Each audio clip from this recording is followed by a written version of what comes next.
Week 5 of the NFL season will now be known as the week of the upsets. A lot.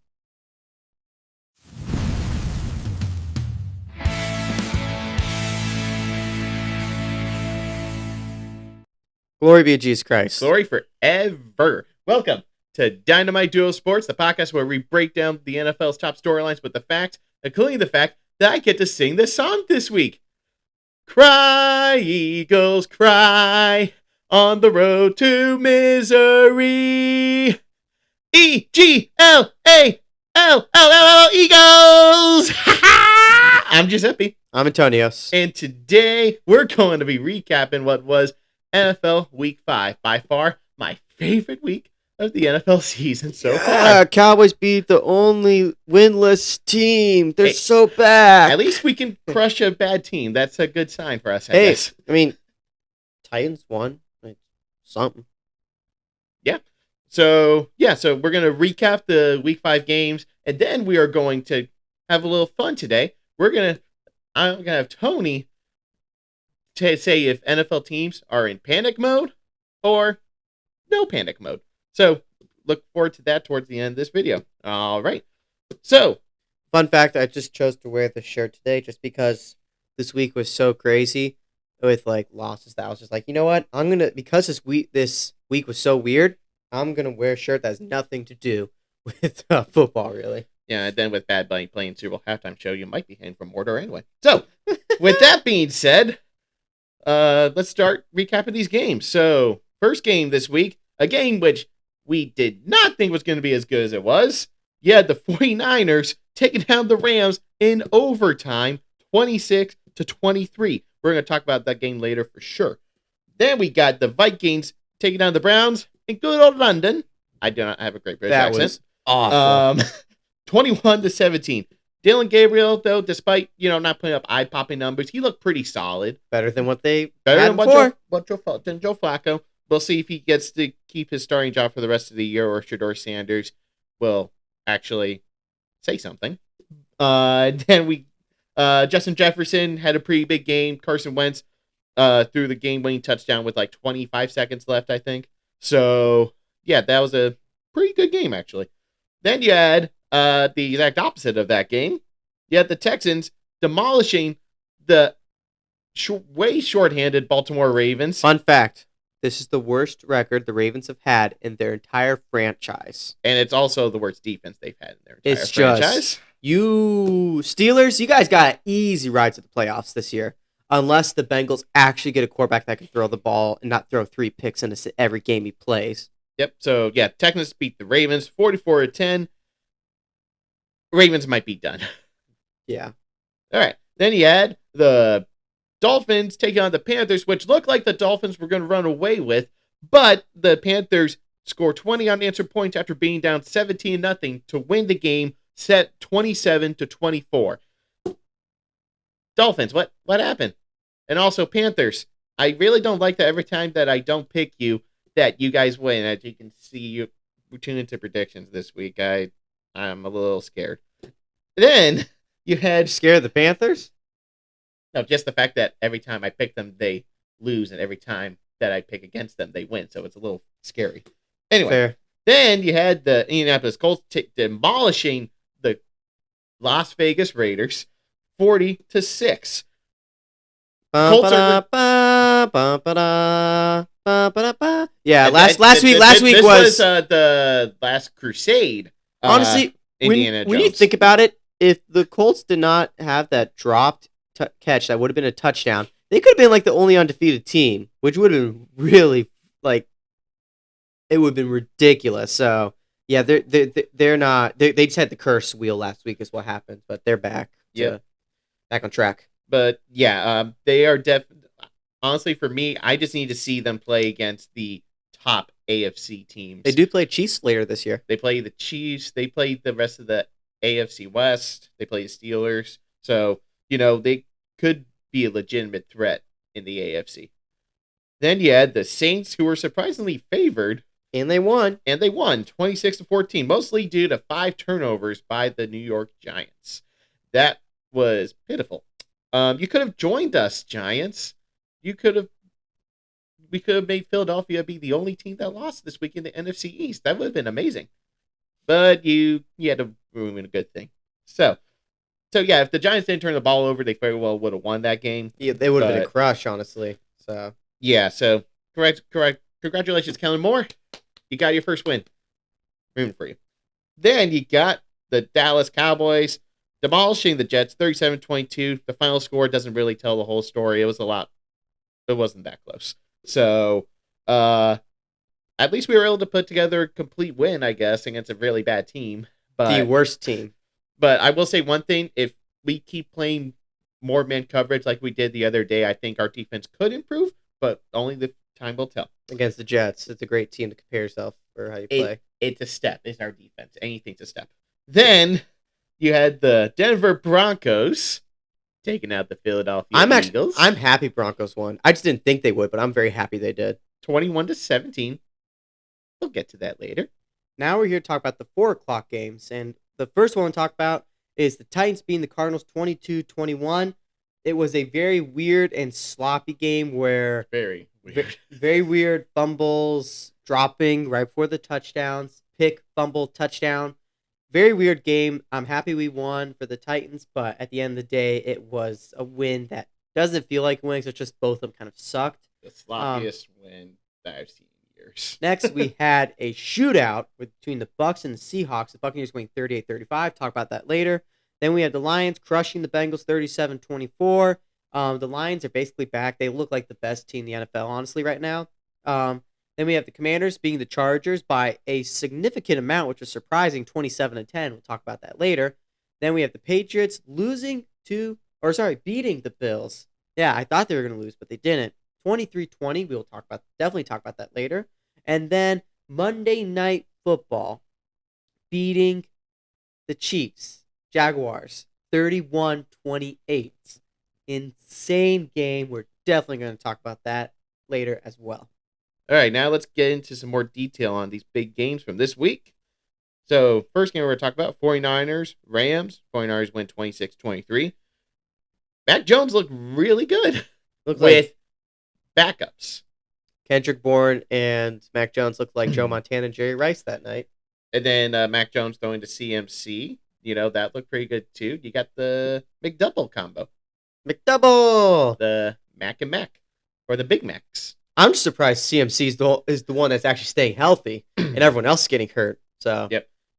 Something I just thought about that actually plays into that commercial where they talk about like Dental's trying to sell you food. Oh yeah. So anyway.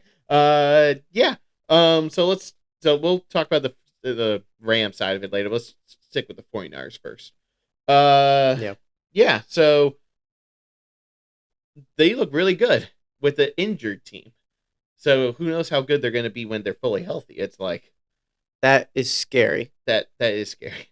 But the big question... Thank goodness we don't have to play them in the regular Well, what's season. the big question about the 49ers? Do they have a quarterback controversy? And I think even though Mac Jones is saying he's happy being back up, I think, yeah.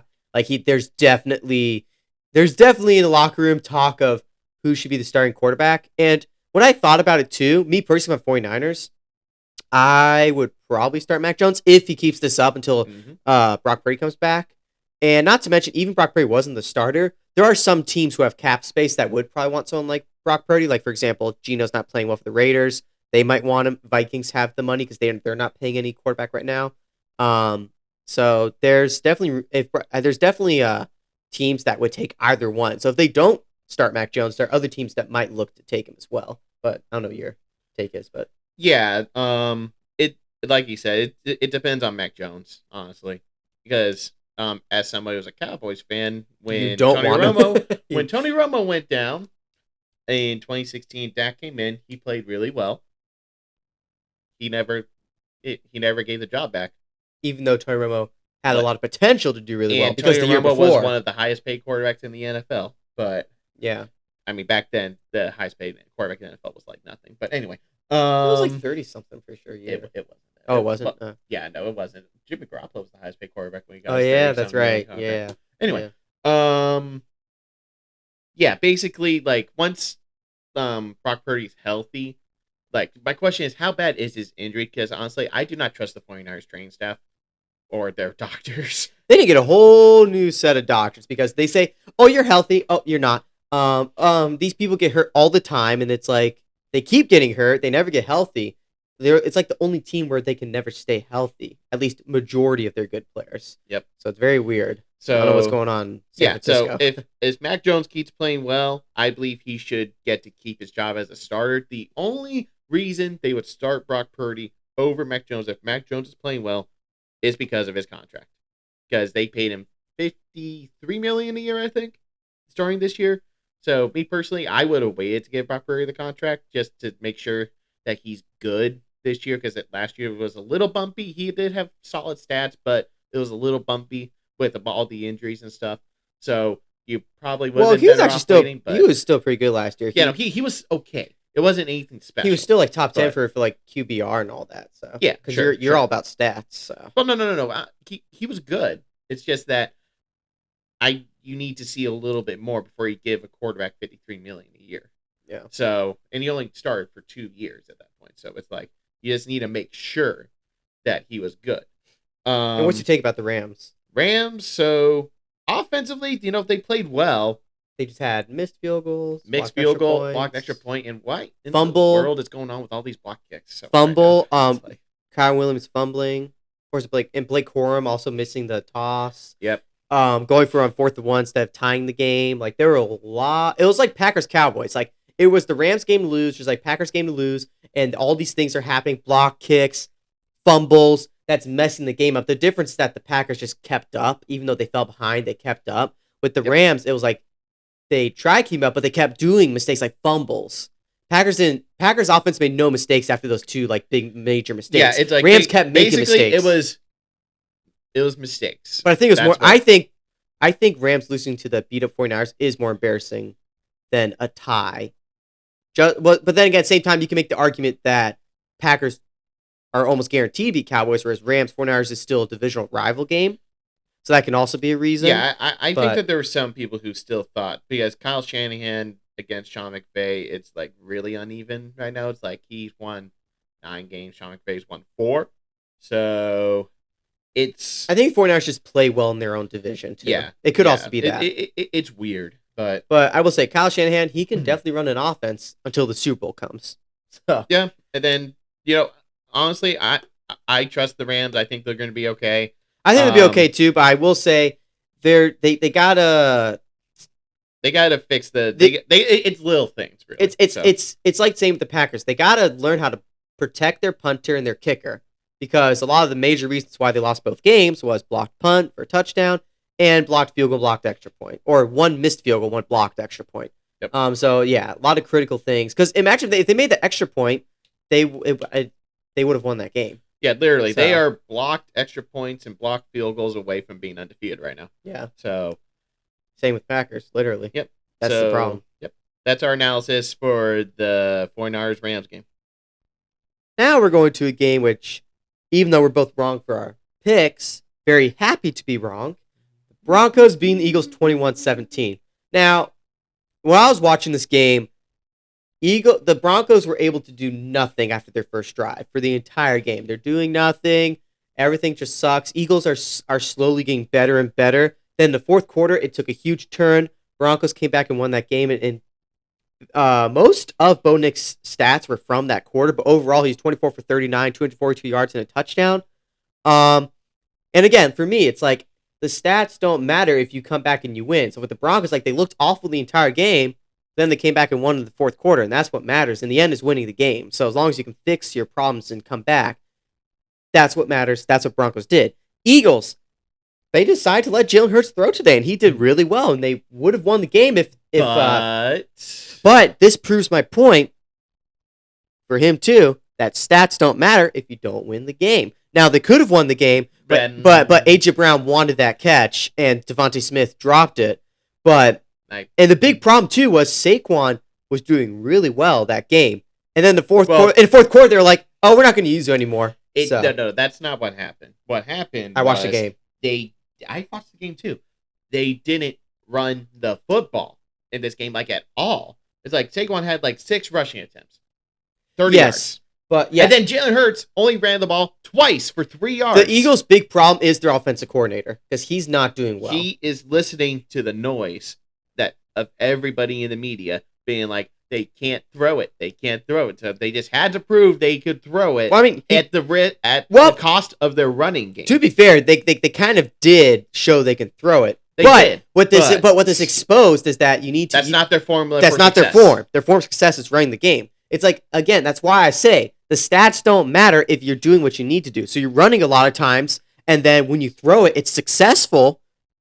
If Jalen Hurts is throwing under 200 yards, but you're winning games, who cares? If your offense, because every system's different. If your system focuses more on running, do the running. Don't try to prove you can throw it. We know Jalen Hurts can throw because he's done it. The problem is don't do it unless you have to. So here's the thing, though, too. I don't think Jalen Hurts cares that much if he has the stats or not. He doesn't. He's that kind of quarterback. He's that kind of quarterback where it's like, if we win, it's fine. If I have to run it overthrowing, that's fine. Like, when Jalen Hurts, they need him to throw. Not like, you think you can't throw, we'll show you. No. When he needs to throw, they tell him we need you to throw it. Like Super Bowl, he does it. Last drive, when they're going for the Hail Mary, basically, it showed Jalen Hurts can move the ball. It showed he can throw the football, and he can move when he has to.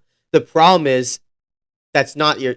You shouldn't have to worry about the end of the game because your strength is the running game. Jalen Hurts can run. Saquon can run. You got AJ Dillon now too, which I almost forgot until I was watching again. Like, oh, that's right, AJ Dillon plays with them. So it's like, don't prove something if you don't have to. It's like if you're winning games running the ball with a good defense, like your defense was good until the fourth quarter. It's like it doesn't matter. It's like this is not to mention if you also have a big lead, why aren't you running the ball?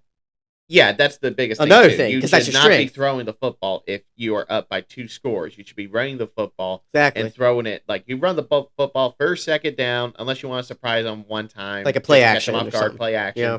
Then third down, you throw it if it's a long way to go. But you're running the football to milk that clock. Ask the Falcons how that worked in the Super Bowl. Yeah, it's just it's like at the end of the day, Eagles offensive coordinator is their problem, and there is a concern for the Eagles because unless they just do what they're good at.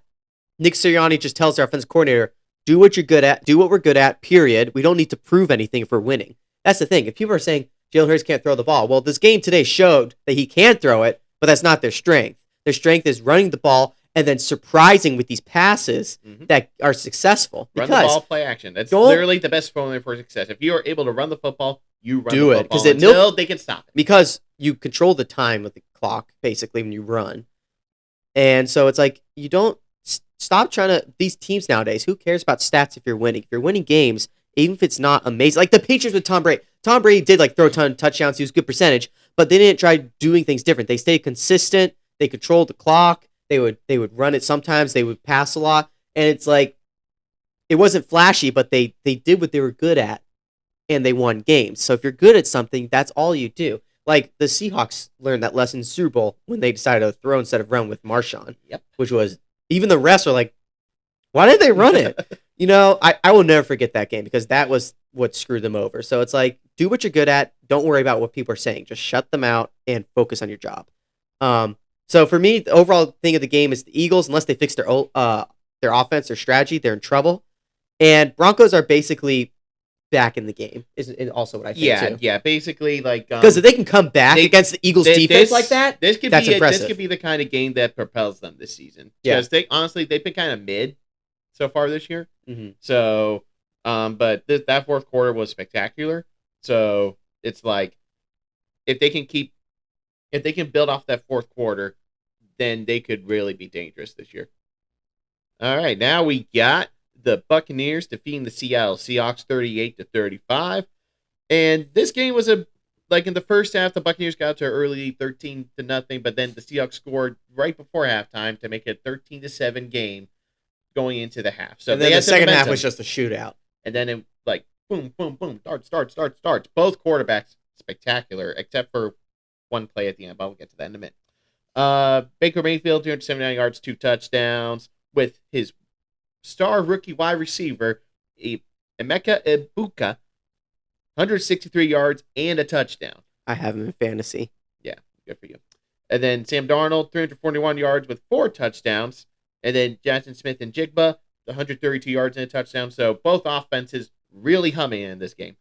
And it's really surprising because for me, I picked the Seahawks to win this game because I thought their defense was actually going to be good.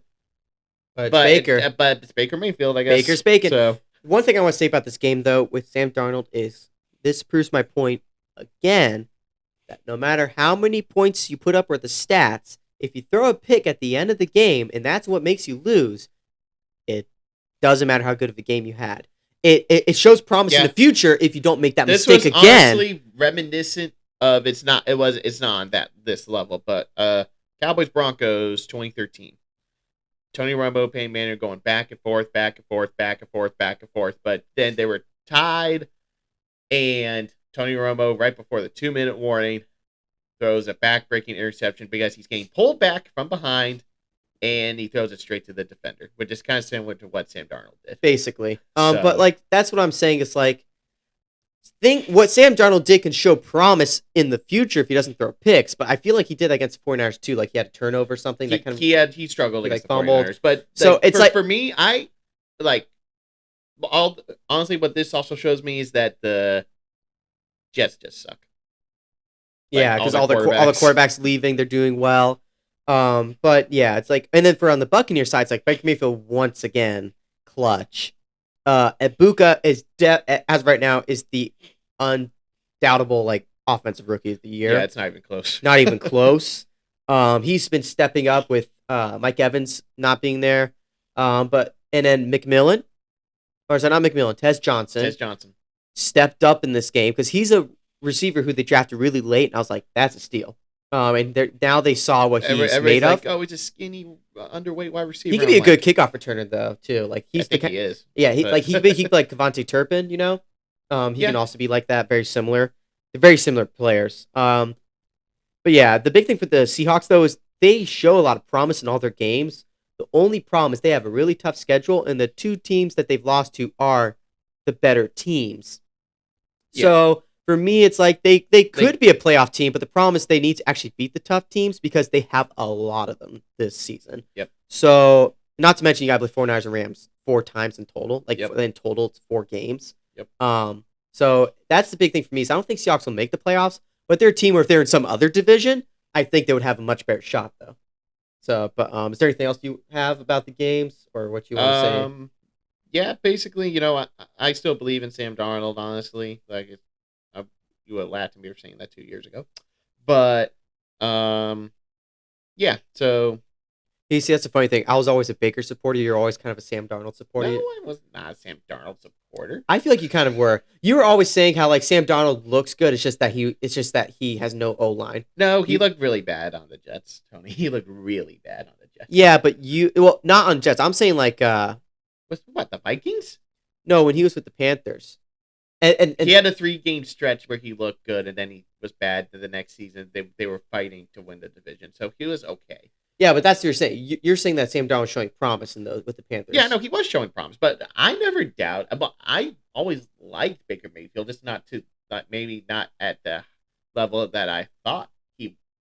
I underestimated Baker Mayfield, but now I am all in on Baker Mayfield. Yeah. So, those are our thoughts for Buccaneer Seahawks. All right. Then we got the Commanders taking down the Chargers 27-10. So Jane Daniels, had a solid game. He did have a very slow start to the game, like they planned on the first 2 drives of the game.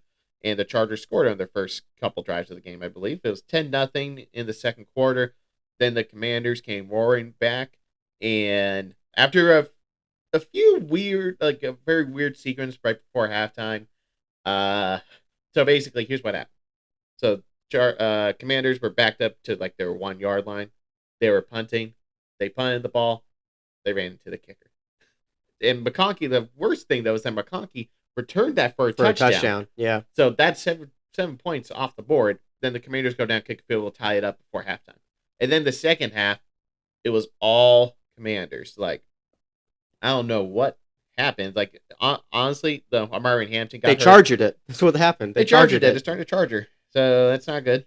Herbert had a really rough game, 166 yards, touchdown, interception. He did lead his team in rushing because Amari Hampton was out after he left the game. So, I want to say this is completely irrelevant, but you're talking about weird things happen in the game. One weird thing that happened earlier on Sunday was the Vikings-Browns, where the Vikings kicked a field goal and it hit the cable. And so, but the refs said there wasn't enough evidence for something that they couldn't have him redo the kick. even though it was pretty obvious that it hit the cable. So they still won, but I just want to say a lot of weird things that happened this week. Anyway, so yeah, Chargers. It's injuries. Honestly, is what I think it is for the most part. At least especially on the their offensive O-line, side. because also O-line, because it's like Wagner and Miller were both going at him today. Pressure. They were bringing the pressure. So, but yeah, I think Chargers need to get healthy or they are in trouble this year. That is my take. Is like they are in trouble. They don't have an O-line because that's what Harbaugh's offense. Is predicated on. It's being able to run the ball with the good O-line. Also, you need Hampton to stay healthy because Najee's out. So you don't have anybody. I think they still have Sanders, so maybe he'll have to Raheem Sanders from South Carolina is a good running back that they are not using. Which, if Hampton has an injury he'll miss this week, he might get a time to show what he's worth. But on the Commander side, it's like, got to give a shout out to the rookie Merritt, the runner back. 111 yards and 2 touchdowns. Yep. Debo, too, stepping up because Noah Brown and Terry McLaurin were hurt with 8 catches, 96 yards, and 2 touchdowns. So I think that what the Redskins are showing is last year their team wasn't very stacked and they still play well. And even when some of their players are hurt because they added players, they can still play well. That's why it's like, for me, it's like the Redskins are a dangerous team because all they did was improve their team this year. And what this game showed is even when they're hurt, they can still play well because, they were used to this last year.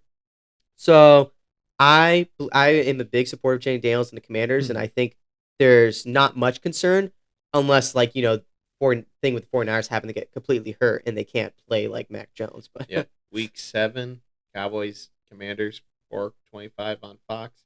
That'll be a good one. Could be a good one. Could be a good one. Well, Cowboys always play well against the Commanders, though. That's the thing. Yeah. Dak plays well in his own division, so for me, it's like... Well, no, it's not even that Dak plays well. It's the defense plays well for some reason against the Commanders. Yeah, so for me, it's like, I don't know if it's necessarily exciting, because I have a feeling the Cowboys aren't going to win that game, though. Oh, okay. But, we'll see what happens coming up to that. But, yeah, those are our thoughts for Commanders, Chargers. And then we had an amazing Sunday night football game with the Patriots being the Bills, 23-20. I'm not even upset that the Bills lost because I had that weird feeling that the Patriots might show what they're worth in this game. Drake May, top 10 quarterback. Drake May is a top 10 quarterback right now. There is no question about it. The big thing for me is I haven't watched a ton about Drake May, but I do know that he's been playing well. I was thinking about putting him in last time I did the top 10, but I decided, you know what? I'm going to wait for the Bills game, see what he does. And yeah, he proved he's top 10. Yep. It's like, again, I can't be upset in the game because Drake May just looks so good. All of a sudden, I felt like I kind of wanted to I was like rooting for Drake May to do well in the game. The Bills, on both sides, they kept fumbling the ball last night. Like fumble. There's like 3 fumbles in a row almost. The new fumble at one point. Yeah, and it was just the Bills were very sloppy in this game. Josh Allen threw a pick, which did affect their chances of winning because they were moving down the field. And I think that was his first turnover this year. I think it was. So the problem with the Bills is they got to stop keeping these games close because what happens in every game I've watched is normally in the fourth quarter they bring that separation in the game. So like the game gets kind of close, then towards the end of the game they just score. Their defense steps up and they score, and that's what ends the game. But Drake May didn't let them do that. He kept pushing, kept fighting. Here's the thing: we could kind of see this coming because the past couple games, like the Saints game, it is a lot closer than it should have been. Dolphins game, the Dolphins game, way closer than it should have been. No, but that's the thing though. It's like the Bills for every game this year, it's all of a sudden the fourth quarter they play really well. The problem is, No, here's the thing. They had the defense they went against, the Patriots defense. It's definitely the best defense by far that they have faced this year. It's miles. No, ahead. Yes, but what I'm saying though is that the strategy of their team right now is they Josh Allen or bust. That's not even what I'm saying. What I'm saying is that their strategy when you watch their games, like they play easy and soft for 3 quarters. They keep it close, and the fourth quarter they try and like just blow the team up. But what happens in this game is that the Bills' offense did start stepping up towards the end of the game like they normally do, but the Patriots didn't slow down. They were like, Drake May was... The big thing about Drake May, because he kept getting under pressure, they kept pressuring him, so they could have easily crushed him, but Drake May kept making these clutch throws, like towards the out of bounds, tippy toes, guys getting tackled, throwing and getting the first down on the game-winning drive. It's like he was playing like a Hall of Famer level kind of quarterback. It looked skill. like the Patriots wanted it more. The Patriots wanted to win more than the Bills. And I this season I had the Patriots being the Bills once. I just didn't think it would be this time. Yeah. But again, I'm happy for the Patriots because I like Mike Vrabel. I miss Mike Vrabel a lot. Right now, I miss him a lot. But he is a great head coach, and I like what he did towards halftime, where the clock was ticking. They were like, "Why is he calling a timeout?" Because it was 2nd and goal, and so when it was about 18, it was like 33 seconds left on the clock. He waited to use the timeout 18 seconds because he just wanted to give the Bills no time to try and score back before halftime. Yep. And so I like his strategy, and it's definitely the Patriots could have what the Commanders did last year, where they go above and beyond expectations, which is what this game showed. And then Stephon Diggs stepping up, looking really good.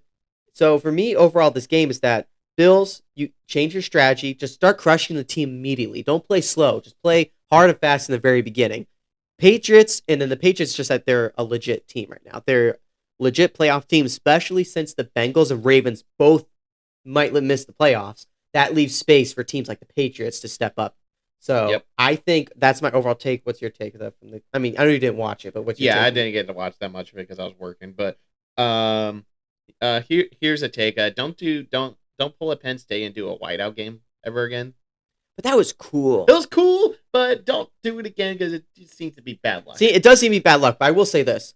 Their jersey last night with like all white with the blue lining and the silver is really cool. But someone made a joke online. Someone made jokes. It's kind of plain to me. I like it. It's like a cool plane. It's like Frost. But sure, I watched their jersey and I was like, it's like Frost. But then again, it's October, so I don't want Christmas themed stuff. So yeah, don't wear it right now. Wait till like December. But yeah, that's my take from the game.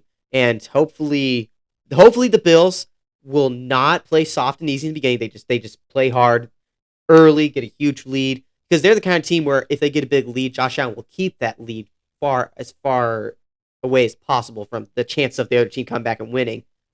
And the Patriots are a legit team. So yeah, that's the takeaway from the Sunday Night Football game for me. Final game we're going to talk about is the Monday Night Football game where the Jaguars, with the crazy drive going down the field, Trevor Lawrence tripping twice, getting up, saying, screw it, I'm going to run it, scoring the touchdown and beating the Chiefs 31-28. Man, that game was so fun, and I am so satisfied with that game. I'm so happy. For me, this has been the most satisfying week of football. Not to mention, the Chiefs are playing Lions next Sunday night. Ooh. So they're probably going to be taking the 2-4 record route, which is panic mode for Chiefs. Rashee Rice will be back after that, so who knows? They could just go win the rest of their games. But the record, they definitely have a lot of challenging games, though, still ahead of their schedule, which will affect their position in the playoffs. I think they're still going to make it. As long as when Rashee Rice comes back, it looks like there's no issues. But I definitely think these losses are going to affect their season going forward. Yeah. And, Mahomes had a good game besides the pick six, which kind of screwed their chances of winning.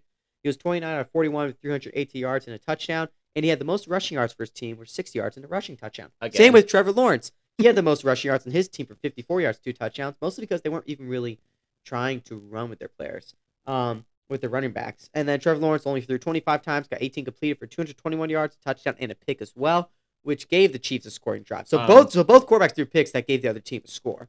But I think the Jaguars, this game actually shows that even though they were messing up a couple times, they look like a really good football team. If Trevor Lawrence can play like how he did last night, that is a well-balanced offense and a well-balanced defense. So they can definitely go pretty far, both the Colts and Jaguars. Who would have thought this season? Who knew that was going to be the best division of football this year? It's the only division left that has 2 4-win teams. Yeah.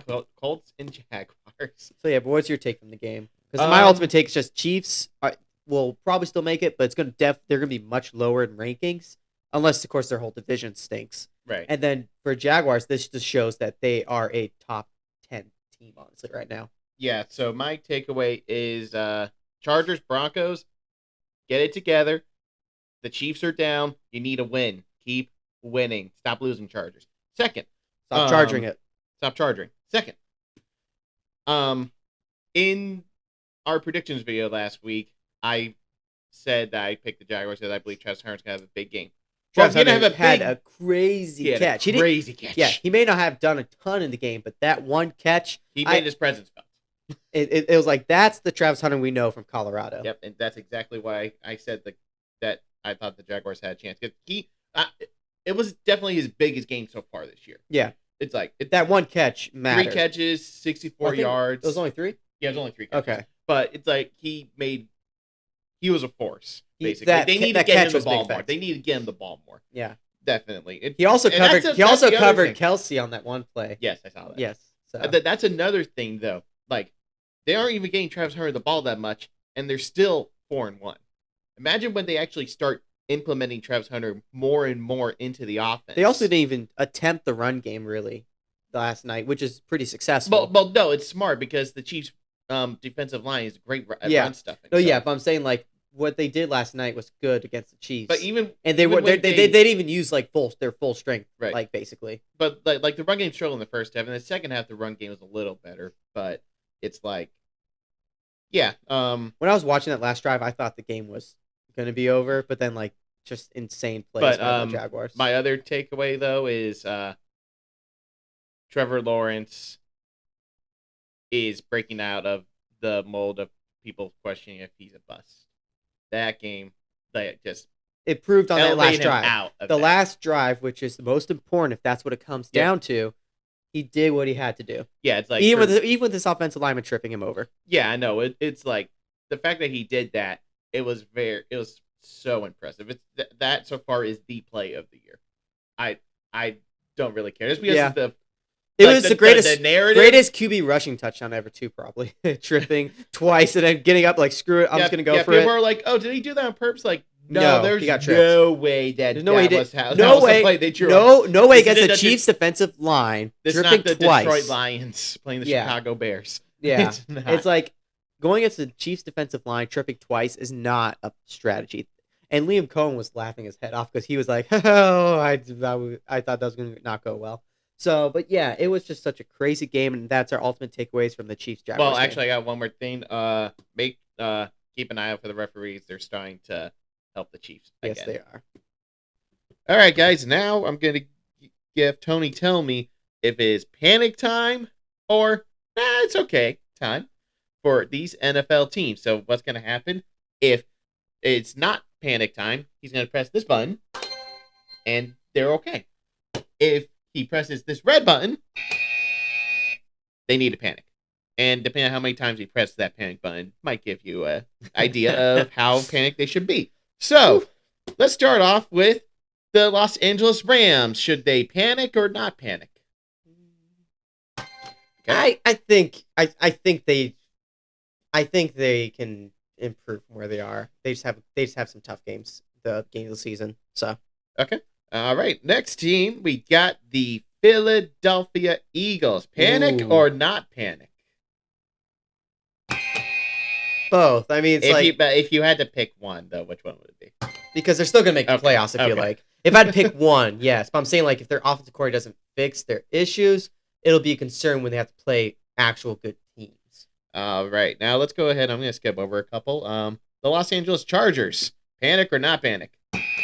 It's panic because if they don't stay healthy, they're losing to Giants, and then the Commanders are a good team, but they're going to lose. They're not just losing to good teams; they're also losing to bad teams. So definitely a concern there. All right, next we got the Buffalo Bills. No, I think it's just sloppy game is what they had, just really sloppy, and I don't think they're going to make that same mistake again. And as long as they play, like I said, better in the beginning of the game, instead of going easy. All right, so this one might be based on expectations, but next we got the Cleveland Browns. Panic or not panic? They're not. The Browns? Yeah. Why would you ask that? Well, but here's my reasoning. It's like, because we don't expect them to make the playoffs, but kind of, okay, let's rephrase this. Dylan Gabriel, panic or not panic for the Browns? Panic or not panic? Yeah. Well, they did play Vikings defense, and he did pretty well. So, yeah, green.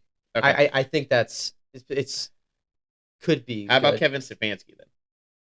Get him out. Yeah. Get him out. Enough.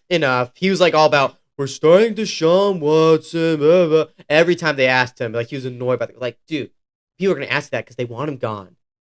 Literally. Just get rid of him. All right. Now we got the Arizona Cardinals. Panic or no panic?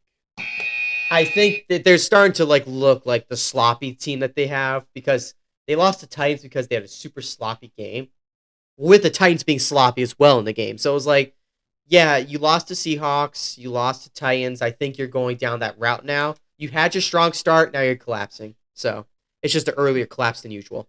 All right, and then we got the Baltimore Ravens. Is it panic or no panic? They are done for the season. If they play Rams next week, they're about to go 1-5. They are getting out of here. I think Ravens, Bengals, they're all gonna miss the playoffs. Even if Steelers go 9-8, they're winning the division. So all right. That's really how much panic is in their locker room right now. A bonus one. How about Tua? Tua Tagovailoa. He's gonna and Mike McDaniel also. No, that's that's multiple. Tua. It's just because of the injury risk and all that, and I think he thinks that when he plays, and I think his concussions actually affect it affects your brain. I got one more. Oh boy. There's a specific. I need you to think from the Eagles' perspective. Okay. AJ Brown, panic or no panic? It's not panic. They threw to him today. He only had 35 yards though. He's probably not very happy about that. Yeah, but I'm saying like this was last year. The AJ Brown was also pretty upset about not getting passes and things. So I think AJ Brown, in the second half this year is gonna get thrown to more. And if he doesn't, then panic. All right. How about the Super Bowl halftime show?